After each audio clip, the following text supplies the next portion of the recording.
علیکم ورحمت الله. ډاکټر صاحبانو په دې برخه کې زه تاسو ته درښیم چې ته څنګه کولی شې د افغان میت پری پرو اپلیکیشن د تخصص سیمولیشن څخه کار واخلې. ډاکټر صاحبانو که چېرې تاسو مکمل آمادګي نیولې او اوس غواړې چې وګورې په تخصص امتحان کې به شاوخوا ته څو نمرې ویسي، نو ته کولی شې اول خپل ځان دلته وازمایې، راسه و تخصص سیمولیشن ته او تخصص سیمولیشن باندې کلیک وکړه. په دې سره به ته کولی شې چې عینا لکه تخصص امتحان دغسې سل سواله درته راځي او دا امتحان ته په کومه برخه کې ورکوي، په داخلي کې ورکوي او په جراحي کې. په داخلي کې ورکوي 10 سواله به د ډیویډسن د کتاب څخه، او په جراحي کې ورکوي هغه به 10 سواله د لورنس د جنرال سرجري څخه درته راځي. مثلا زه غواړم چې په جراحي کې یو سیمولیشن واخلم، نو په جراحي باندې کلیک کوې، سیمولیشن شروع کېږي. سیمولیشن کمپیګریشن نه درڅخه غواړي، یعنی هدف دا دی چې دا مخکې څخه کمپیګر شوی دی. هدف دا دی چې دلته هنټ نشته، سوال اتومات اټونکس کېږي، ایکسپلینیشن نه درته راځي، عینا لکه امتحان غوندې هغونه وخت هم لري او په پای کې یې تاته نتیجه راباسي. نو زه اوس کولی شم چې امتحان شروع کړم. په دې شکل باندې تاسو ته سوال راځي او ته به سوال ته په صحیح ډول باندې لولې او جواب ورته انتخابوې. نو کله چې تاسو دا تکمیل کړئ، په پای کې بیا ته خپل د سیمولیشن یو نتیجه هم لیدای شي چې څو نمرې دې وړي. زه به اوس دغسې په سریع شکل باندې ټوله جوابو ته سوالو ته به جوابونه ورکړم او په پایله کې به بیا زه تاسو ته نتیجه در وښیم. نو ډاکټر صاحبانو ما په امتحان دلته در پای راورسوئ، جوابونه مې په رینډم شکل باندې انتخاب کړله.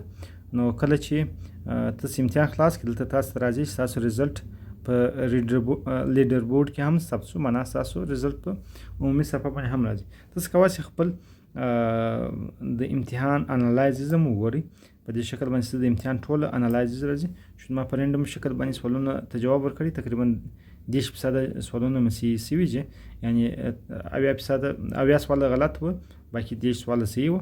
او د ټولو سوالونو هغه کوم سوال جواب یې صحیح و، کوم جواب تا انتخاب کړی، په دې شکل باندې په یو ډیټیل شکل باندې ریویو دلته تاسو مخته راځي. او بل ښه موضوع دلته دا ده چې تاسو کولی شئ خپل ځان لپاره وګورئ چې په کوم ډیپارټمنټ ته تاسو په دا نمره باندې کامیاب کېدای شئ. مثلا زه په فعلا په 10 نمرو باندې یو ډیپارټمنټ ته هم لاره نشم پیدا کوی. دا د هر ډیپارټمنټ کې هغه لوړې نمرې دلته لیست شوي دي، ښکته او لوړې نمرې. تاسو کولی شئ هغه وګورئ. مثلا زه کولی شم چې واسکولر سرجري ته په 9 نمرو باندې کامیاب شم، معنا زه تقریبا 48 نمرو ته ضرورت لرم چې ورته کامیاب شم. البته دا نمرې خو تغییر کوي کال په کال، موږ هم کوشش کوو چې دا نمرې اپډیټ وساتو. نو دلته ته کولی شئ خپل الیجیبیلیټي هم وګورئ. مثلا زه نیورو سرجري ته تقریبا 53 نمرې غواړم چې په بل ځل ورته کامیاب شم، یا جنرال سرجري ته زه تقریبا 50 نمرې ته ضرورت لرم چې ورته کامیاب شم. نو په دې شکل باندې تاسو خپل هغه ډیپارټمنټ هم کتای شئ چې کوم ډیپارټمنټ ته په څو نمرو باندې کامیاب کېدای شي. او دا شریکوای هم شي. تاسو کولی شئ چې دا ټول خپل رزلټ د یو بل ملګري سره شریک کړئ. او د دې څخه علاوه ډاکټر صاحبان کله چې تاسو دغه امتحان خلاص کړئ، نو تاسو کولی شئ په لیډر بورډ کې هم خپل نمرې وګورئ چې مثلا په کومو نمرو اوس مثلا دا ما 10 نمرې تقریبا وړي دي، نه نو په لیډر بورډ کې هم زما دغه راځي چې زه اوس تقریبا 15 مقام کې راغلم. نو تاسو کولی شئ چې ښه په دقت باندې جوابونه ورکړئ. تاسو کولی شئ چې په ډېر اسانۍ سره د لیډر بورډ په لوړو برخو کې ځان ښکاره کړي.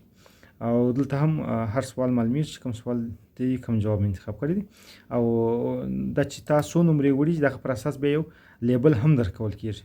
اوس مثلا ما لیبل چې دی میډیکل سټوډنټ دی، که چیرې زه ښه نمرې ویسم بیا ماته د انټرن لیبل راکول کېږي، معنا که در 55 پورته وي، او که چیرې در دې هم پورته نمرې ویسم بیا د جونیور ریزیډنټ لیبل درکول کېږي. او که داسې وکړي چې ډېر نمرې وي سینر ریزیډنټ لیبل، او د دې څخه پورته لیبل هم شته. نو په لیډر بورډ کې هم تاسو کولی شئ ټول نمرې وګورئ. هغه کسان چې پریمیم لري هغه سره د پریمیم علامه هم راغلې ده ډاکټر صاحبانو، او دا چې تاسو په کومه برخه کې امتحان ورکړی دی، کوم سرجري ورکړل سرجري راځي، کوم په داخلي کې امتحان ورکړی د داخلي لیبل هم سره راځي. نو په دې شکل باندې ډاکټر صاحبان تاسو کولی شئ چې تخصص سیمولیشن ورکړئ، په ریډ کې خپل نمرې وګورئ او د ریډ په لوړو پوزیشنو ته ځان ورسوئ. ډېره مننه، ښه وخت.